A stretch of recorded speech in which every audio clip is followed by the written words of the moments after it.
తెలియజేస్తా ఉన్నా భరోసా ఇస్తూ దేవుడి దయతో మీ అందరి చల్లని దీవెనతో జగన్ అనే నేను ఈ స్థానంలోకి వచ్చాను.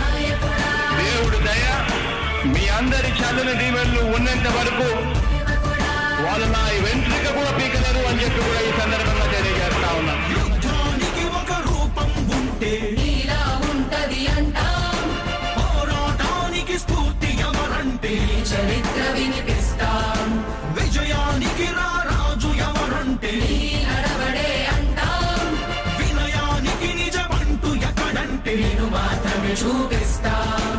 గజరాజుని భయపెట్టలేవుగా వీధి కుక్కల అరుపులు, ఆ సత్యం ప్రతి కుక్కకి తెలుసు ఆ పొద్దు అడుగులు, సూర్యకాంతికే తప్పలేదుగా గ్రహణ గడియల నిందలు, అవతార పురుష నిన్ను కీర్తించే రోజు ఉంది మూర్ఖులు, ముళ్ళ దారిలో నువ్వు నడిచి మాకు పూల దారినే వేస్తూ